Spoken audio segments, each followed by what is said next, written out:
نبی مرکز یکجہتی اسلام، افلاک سے اونچا شہ لالاک کا ہے نام، ہے ذات نبی مرکز یکجہتی اسلام، افلاک سے اونچا شہ لالاک کا ہے نام۔ اعوذ باللہ من الشیطان الرجیم، بسم اللہ الرحمن الرحیم، الحمدللہ رب العالمین بارئ الخلائق اجمعین، ثم الصلاة والسلام علی اشرف الانبیاء والمرسلین، حبیبنا وحبیب الہ العالمین الذی سمی فی السماء احمد وفی الارضین بأبی القاسم محمد صلی اللہ علیہ وآلہ وسلم وعلی آلہ الطیبین الطاہرین المعصومین ولعنۃ الدائم علی اعدائہم اجمعین من یوم عداوتہم الی قیام یوم الدین۔ السلام علیکم ورحمۃ اللہ وبرکاتہ۔ سیرت النبی آڈیو سیریز میں خوش آمدید۔ آج 22ویں قسط میں ہم رسول اللہ سے قبل کے عرب کے حالات بیان کر رہے تھے، ان کے عقائد اور ان کی مذہبی حالت بیان کی۔ اس کے ساتھ ساتھ کل سے ہم نے کچھ وہاں کے سیاسی حالات کو بیان کرنا شروع کیا ہے۔ کل کی گفتگو میں عرض کیا کہ اس طرح کے معاشرے کو اٹھا کر کے جو قبائلی سسٹم کے اندر رہتے تھے اور ایک قبیلہ دوسرے قبیلے کے ساتھ جنگ و جدل کی حالت میں رہتا تھا، جیسے کہ اوس و خزرج کے جو مدینہ کے دو بڑے قبائل ہیں، ان کی مدتوں چھوٹی چھوٹی باتوں پر بہت بڑی بڑی جنگیں رہ چکی ہیں۔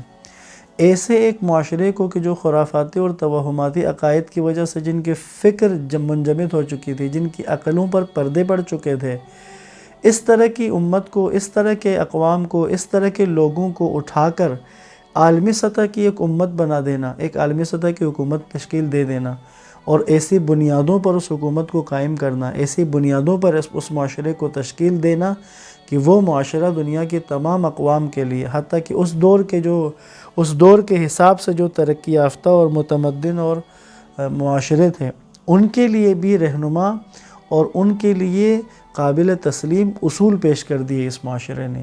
بس یہ اللہ کے نبی کا معجزہ ہے، اور یہ جو کام ہے یہ من حیث العرب نہیں انجام دیا گیا۔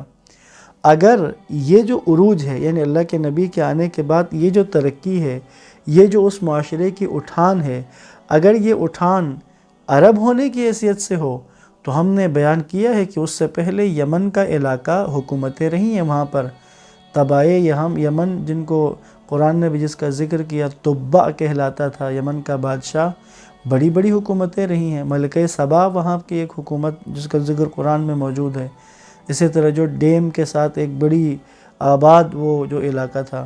اسی طرح اگر اوپر کی طرف جائیں ہم، ہیرا اور غسان کے جو علاقے ہیں وہاں بھی حکومتیں رہی ہیں، لیکن وہ حکومتیں اس طرح سے دنیا پہ اپنا لوہا نہیں منوا سکیں، اس طرح سے دنیا کے لیے، دنیا کے اوپر اپنا اثر نہیں چھوڑ سکیں، کیونکہ وہ ایک من حیث القوم تھے، وہ من حیث العرب ان کی حکومتیں تھیں۔ جبکہ یہ جو اٹھان تھی جو حجاز میں اٹھی، جو محمد مصطفیٰ صلی اللہ علیہ وآلہ وسلم کی ان نورانی تعلیمات کی وجہ سے جو امت پیدا ہوئی، ان اصولوں پر کہ جو اللہ کے نبی نے بیان کیے، قرآن کے اصولوں کے مطابق جب ایک معاشرہ اٹھا ہے تو اس معاشرے نے دنیا کی بڑی طاقتوں کو سرنگوں کر دیا، اور انسانیت نے اپنی جبین کو اسی دروازہ اسلام کے آگے اپنا ماتھا ٹیک دیا۔ بس تھوڑا سا میں بیان کرنا چاہوں گا اس وقت کہ جو چند حکومتیں، جو لوکل حکومت جس میں کہوں قریبی حکومتیں، وہ ہیرا اور غسان کی حکومتیں ہیں۔ آب و ہوا کے لحاظ سے عربستان کے خوشگوار علاقے اسلام سے پہلے آخری صدی میں مکمل طور پر 3 بڑی حکومتوں کے اثر و نفوذ میں تھے۔ یعنی یہ اس خطے کے اندر جو چند چھوٹی موٹی حکومتیں تھیں، یہ انڈیپینڈنٹ نہیں تھے، ایسا نہیں تھے کہ آزادانہ طور پر خود ایک مضبوط حکومت کے ساتھ قائم تھے، بلکہ اس ایریے میں موجود حکومتیں باہر کی بیرونی بڑی طاقتوں کے زیر اثر رہتی تھیں، ان کا تکیہ ان بڑی طاقتوں کے اوپر ہوتا تھا۔ اسی میں یمن کی جو حکومت ہوتی تھی، یمن کی حکومت کا جو تکیہ ہے، یا یمن کی حکومت جو بھروسہ کرتی تھی، یا یمن کی حکومت جس طاقت کے سہارے پہ یمن کے اندر حکومت قائم رکھتے تھے، وہ حبشہ تھا۔ یعنی یہ جو افریقن سائیڈ ہے، یہ والی ایک بڑی حکومت یہاں پر ہوتی تھی، ان کے ساتھ یہ اپنے عرب کے اندر، یمن کے اندر حکومت کرتے تھے۔ اسی طرح ایک حکومت جو ہیرا میں تھی، ہیرا کی حکومت ایران کی جو اس زمانے کی عالمی طاقت تھی زمانے کی، ان کے ساتھ ان کے تعلقات تھے، یا ان کی باجگزار ریاست کے طور پر ہیرا میں حکومت کرتے تھے۔ اسی طرح غسان کے جو حکمران تھے ان کا تعلق روم کے ساتھ تھا۔ پس یہ 3 عالمی طاقتوں کی باجگزار یا 3 عالمی طاقتوں کے سہارے پر کھڑی 3 حکومتیں، یمن، ہیرا اور غسان۔ ہیرا کے بارے میں تھوڑا سا عرض کرتا ہوں۔ جو تاریخ میں ان کے بارے میں ذکر آیا ہے اس میں 3 صدی کی ابتدا میں اشکانیوں کے زوال کے بعد عرب کے بعض قبیلوں نے فرات کے قریبی سرزمین پر ڈیرے ڈال دیے اور عراق کے ایک حصے پر قابض ہو گئے۔ ان مہاجر عربوں نے آہستہ آہستہ دیہات اور قلعے تعمیر کیے اور شہر آباد کیے۔ ان شہروں میں سے سب سے زیادہ اہمیت کا جو حامل شہر ہے وہ ہیرا ہے، جو اس وقت موجودہ جو کوفہ ہے اس کے نزدیک ایک قریب کہیں پہ آباد تھا۔ اس شہر کے نام سے یہ ظاہر بھی ہے کہ ہیرا جو ہے وہ سریانی زبان میں دیر اور حرم کے معنی میں آیا ہے۔ پس یہ آغاز جو تھا وہ ایک قلعے کی شکل میں یقیناً ہوا ہوگا، لیکن آہستہ آہستہ یہ شہر میں تبدیل ہو گیا۔ خوشگوار آب و ہوا اور پانی کی فراوانی اور طبعی ماحول کی سازگاری جیسے اسباب نے اس سرزمین کو بہت جلد آباد کر دیا۔ تو یہی چند چیزیں تھیں کہ جس نے یہاں پر ایک مضبوط حکومت کی بنیاد ڈال دی۔ اور اسی طرح ایران ایک بڑی طاقت کی ہمسائیگی میں تھے، تو وہاں کا جو تمدن تھا، وہاں کی ثقافت تھی، ان سے بھی وہ بھی ایک مؤثر ذریعہ بنا یہاں پر ایک حکومت کے قیام کا۔ ہیرا کے جو امراء تھے، وہاں کی جو حکومت کرنے والے لوگ تھے، وہ عربوں کے قبیلہ بنی لہم کے میں سے تھے، اور ایرانی جو ساسانی بادشاہ تھے ان کو بہت زیادہ حمایت حاصل رہتی تھی۔ ایرانی بادشاہوں کی اس حکومت کی حمایت کی وجوہات میں سے ایک وجہ یہ تھی کہ وہ چاہتے تھے کہ ان کے وسیلے سے ایران اور جو بدو عربوں کے درمیان ایک دیوار کھڑی ہو جائے، اور ان کی مدد سے جو لوٹ مار کرنے والے وحشی عرب ہیں ان کو ایران میں داخل ہونے سے روکا جا سکے۔ ایک یہ وجہ۔ دوسری وجہ تھی آگے جو روم کی حکومت کے ساتھ بھی مقابل میں، کیونکہ روم کی حکومت غسانیوں کو سپورٹ کرتی تھی، تو ایرانی بادشاہتیں ان کو ہیرا کے ان حکمرانوں کو سپورٹ کرتے تھے۔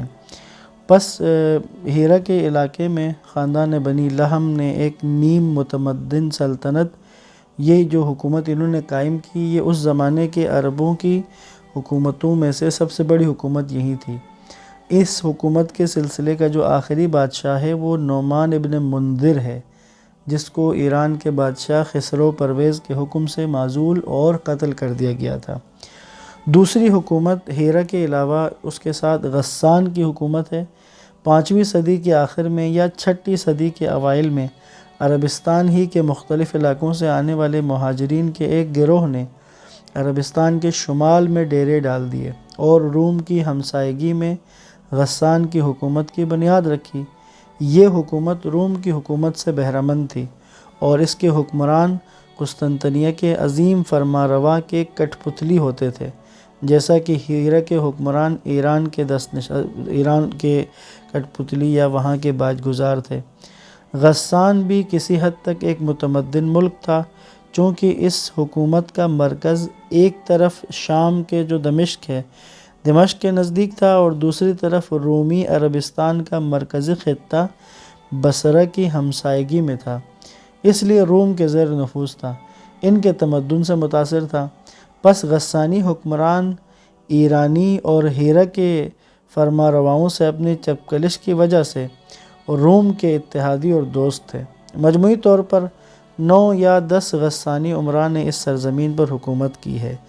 یہ اس خطۂ عرب جو حجاز ہے اس کے قریب کا جو 2 حکومتیں بنتی ہیں۔ ایک سمجھیں آج کے حساب سے اگر ہم دیکھیں تو ایک کا ایریا بنتا ہے عراق کا ایریا، کہ جس کا بارڈر شام کی طرف لگتا ہے، اور دوسرے کا جو ایریا بنتا ہے وہ شام کا اور اس کے اوپر کا حصہ بنتا ہے، کہ جس کا بارڈر جو لگتا تھا وہ آگے ایشیائی کوچک جس کو کہتے ہیں، آج کا جو ترکی ہے، اس زمانے میں روم کا ایک مرکزی حصہ تھا، وہ روم کی حکومت کے انڈر میں ہوتا تھا۔ بس یہ 2 ایریے تھے کہ جو حکومتوں والے تھے۔ پھر نیچے کی طرف آ جائیں تو یمن، کہ جو بحیرہ ہند کی طرف آتا ہے، جس کے ایک طرف ریڈ سی ہے اور دوسری طرف خلیج فارس ہے۔ پس نیچے جا کے یمن، کہ جو افریقہ کی حبشہ کی حکومتوں کے ساتھ جن کے اچھے تعلقات تھے، اور ان کی پشت پناہی کے ساتھ وہاں پر حکومت کرتے تھے۔ اور اوپر کی طرف آ جائیں تو شام کا جو ایریا کی حکومت جسے غسان کی حکومت کہتے ہیں، یہ روم کی باج گزار ریاست تھی، اور دوسری طرف جو ہیرا ہے وہ ایران کے جو بادشاہ تھے ان کی پشت پناہی کے ساتھ، ان کی مدد کے ساتھ وہاں پر انہوں نے اپنی حکومتیں قائم کی ہوئی تھیں۔ اسی طرح اگر اس زمانے کے جو ادیان کی بات کریں تو بڑے ادیان میں سے عیسائیت اس زمانے میں موجود تھا، اور اس کے ساتھ ساتھ یہودی بھی ایک دینی شناخت کے ساتھ دنیا میں موجود تھے۔ تو حجاز میں چونکہ حجاز کی پٹی میں بت پرستی کا رواج تھا، فقط یہودیوں کی ایک اقلیت جو ہے وہ یثرب میں اور خیبر میں آباد تھی۔ اسی طرح جو یمن کے رہنے والے تھے وہ دین مسیحیت کے، حضرت عیسیٰ کے دین کے پیروکار تھے۔ اور اوپر کی طرف اگر شام اور اس ایریے کو دیکھیں تو وہاں بھی چونکہ روم کے ساتھ تعلقات اور روم کے اثر رسوخ کی وجہ سے ان علاقوں میں بھی زیادہ تر لوگ مسیحیت کے ماننے والے تھے۔ اور جو ایران کے ساتھ جو علاقہ ملتا تھا، یہاں کے لوگ پھر کچھ بت پرستی کی طرف اور کچھ پھر ایران کے آتش پرستوں کے ساتھ بھی ان کے عقائد ملتے جلتے تھے۔ اگر ان تین حساس علاقوں سے ہٹ کر دیکھیں تو حجاز کے علاقے مختلف عقائد اور مختلف شکلوں کے بت پرستی میں گرے ہوئے تھے۔ ہاں، فقط ایک گروہ ایسا تھا قریش میں سے کہ جو حنیفان کے نام سے دین توحید پر واقع تھے، یعنی حضرت ابراہیم علیہ السلام کے پیرو تھے۔ ان کی تعداد کم تھی اور بت پرستوں کے مقابلے میں ظاہر ہے کہ وہ ان کی تعداد بہت زیادہ تھی بت پرستوں کی۔ بس حضرت ابراہیم اور حضرت اسماعیل علیہ السلام کے زمانے سے توحید پرستی مذہبی رسوم کے ایک سلسلے کے ساتھ حجاز میں داخل ہوئی۔ کعبے کے احترام اور حج کے پرشکوہ مراسم انہی مذہبی رسموں میں سے ایک تھے۔ بعد میں یہاں پہ بت پرستی کا جو داخل ہوا وہ بعد میں ہوا، جیسا کہ پہلے بھی ہم نے بیان کیا تھا۔ اور اسی طرح حجاز کی جو علمی حوالے سے اگر ہم تعلیمی اور علمی اس کو دیکھیں کہ وہاں پر علمی حوالے سے کیا حالت تھی اس خطے کی، تو حجاز کے لوگوں کو امی کہا جاتا تھا۔ امی ایک شخص کو اس شخص کو کہتے ہیں کہ وہ جس حالت میں پیدا ہوا ہو اسی حالت پر باقی رہے۔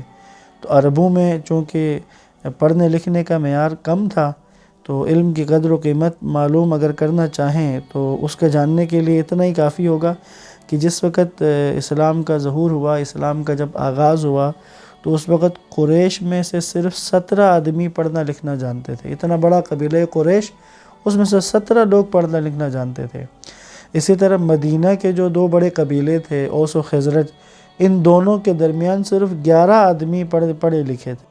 بس حجاز کی جو حالت ہے، حجاز یہ وہ خاص ایریا جو پٹی ہے حجاز کی، اس کی حالت تعلیمی حوالے سے بھی بہت پسماندہ رہی ہے، اور معاشرتی لحاظ سے بھی، سیاسی لحاظ سے بھی، مذہبی اور عقیدتی لحاظ سے بھی۔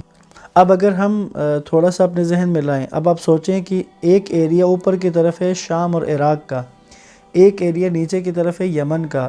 ان جگہوں پر کچھ نہ کچھ کسی نہ کسی شکل میں حکومتیں اور پھر وہاں کی تہذیب و تمدن کی کچھ شکلیں نظر آ رہی ہیں۔